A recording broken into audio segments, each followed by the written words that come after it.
नमस्कार दोस्तों, जय माता रानी की। आज हम कहानी लेकर आए हैं किसान का धैर्य। एक समय की बात है, एक किसान था जिसके पास एक घोड़ा था।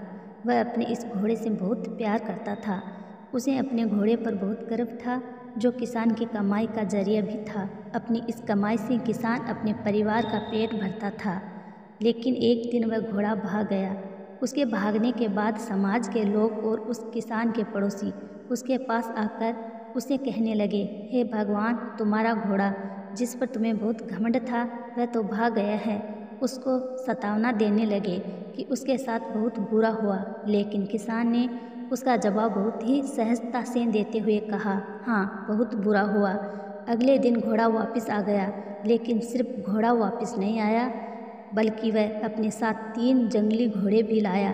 फिर उसके पड़ोसी उसके पास दौड़ते हुए आए और उस किसान से कहने लगे, आपका घोड़ा आ गया और अपने साथ 3 और घोड़े भी लाए हैं। ये तो बहुत अच्छी बात है, आपकी किस्मत तो बहुत अच्छी है।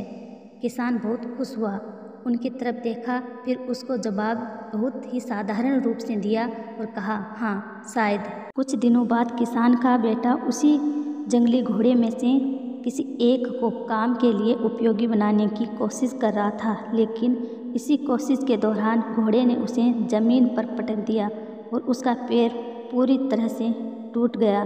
उसके पड़ोसी उसे कहने लगे, उस पागल घोड़े ने देखो तुम्हारे बेटे के साथ क्या किया, उसका पैर तोड़ दिया। ये तो बहुत बुरा हुआ। किसान दुखी हुआ और फिर से उसी तरह जवाब दिया और कहा, हाँ, शायद मेरे बेटे के साथ गलत हुआ। अगले दिन सेना के कुछ जवान उस किसान के घर आते हैं, जो जंग छिड़ने के कारण नए जवानों की भर्ती कर रहे होते हैं। उसमें से एक जवान ने किसान के बेटे को देखा और बोला, इसका तो पैर टूटा हुआ है, हम इसे सेना में भर्ती नहीं कर सकते।